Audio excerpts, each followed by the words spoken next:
Gavin says, I'm very interested to hear Peter's stance on lying. I also just wanted to ask what he thinks about double effect and how that can work in self-defense, but not in lying, since the means are evil in lying. You cannot unintentionally lie, but you should intend to not kill the person. Lying is a more relative thing than most evils because it's essentially an interpersonal relationship. You lie to another person, either to, that is, you deceive, you deliberately deceive another person, either to protect that person or to harm that person. So I don't think that lying to another person to protect him is a bad thing. Suppose, for instance, your father... I think it is. I've come to, and I'd love you to try and talk me out of that, but... Okay, you're a Dutchman. You're hiding Jews in the attic from the Nazis. The Nazis come to your door. Yes. And they say, do you have any Jews here? I think you're what ordinary people would call lying. If you use that definition, I think your moral obligation is to lie to the Nazis because you promised to the Jews to hide them. And hiding is a kind of lying. So you promised to lie, and you must fulfill that promise, because that lie will not only save the lives of the Jews, but save the Germans who want to kill them from an additional sin, and therefore perhaps shorten their purgatory. I think we should define lying and then stick to that definition. So if lying is speaking a falsehood with the intention of deceiving, then I wouldn't say that hiding is a type of lying. I would. Sometimes deception is good. Deception might be good, but that's not... Is a head fake in basketball a sin? Is a head fake in basketball a sin? I've heard different objections like this, sort of like similar in football to sort of to deceive somebody and then go another way. I don't know about that, but I do feel strongly that I should never speak a falsehood with the intent of deceiving. And I think you have to add. I think you have to add to the other person's harm or to someone's harm. But Aquinas isn't infallible, but he doesn't do that, and he would disagree with you, as would Augustine, as would Bonaventure. I think he would, in principle, but I don't think he would open the door and say to the Nazis, "Yes, alas, I have some Jews in the attic, and I know you want to kill them, but I can't stop you, so come in." Hear me out here then, because I think when people think of the Nazi at the door example, they think, okay, it's understandable that you would lie to save the Jews. And then I want to say to them, what is another sin? And you may not say that lying is lying in that situation, but let's say it is. What is another sin that is generally believed to be intrinsically evil that you think would be permissible? Oh, that's easy. Killing. Killing a human being made in the image of God whose life is intrinsically valuable. But that's not an intrinsic evil to kill. That's right. In fact, the commandment doesn't say thou shalt not kill. It says thou shalt not murder. Right. So what I'm asking though, is there any... Okay, I'm going to use an example that's going to seem crass, but this is a thought experiment. But suppose the Nazis came to your door and said, "We'd like you to fornicate with this woman, and if you don't, we're going to kill everybody in the basement." You don't do it. Yeah, you don't do it. That's right. What about masturbate? No, you don't do it. What about certainly not blasphemy? You don't do any intrinsic evil. But you just don't think lying is intrinsically evil. That's right. Or you think it is. If by lying, you don't include to someone's harm. If you simply say deliberately deceive, I think there are countless examples in ordinary life where you're morally obligated to deliberately deceive. Yeah, I don't think that. Well, then is the evil lying or the deliberately harming someone? There's an enemy attacking you, and you're protecting your family.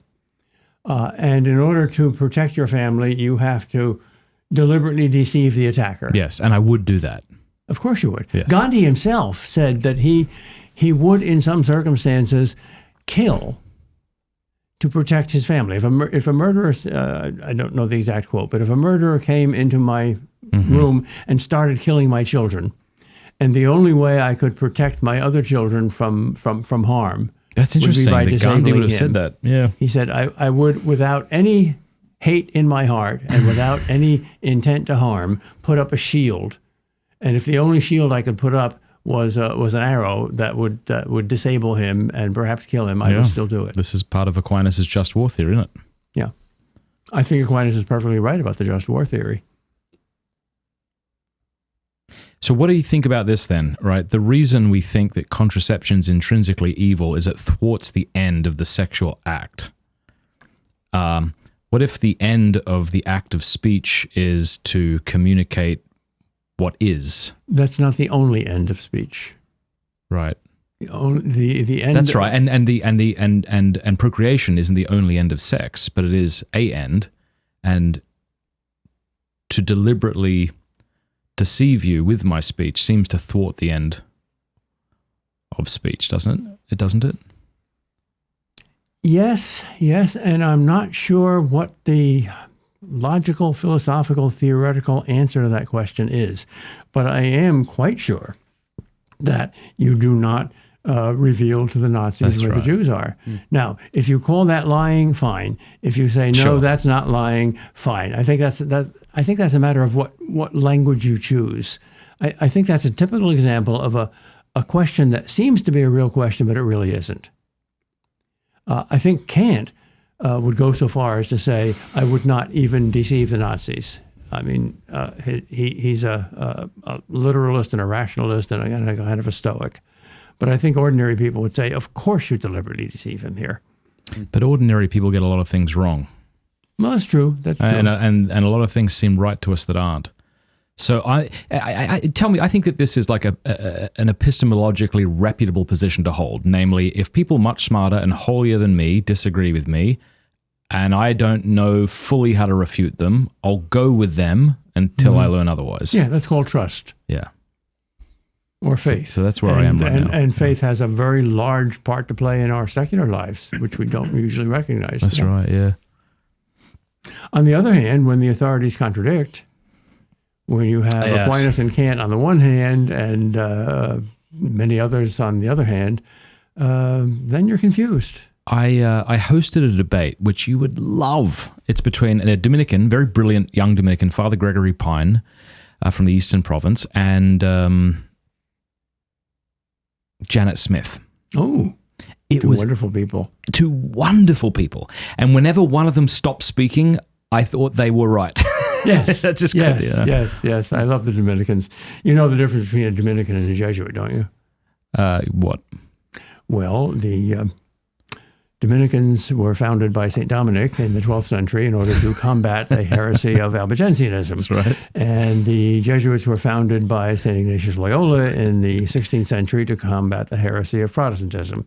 Now, tell me how many Albigensians have you met lately? I've heard you say that before. It's good.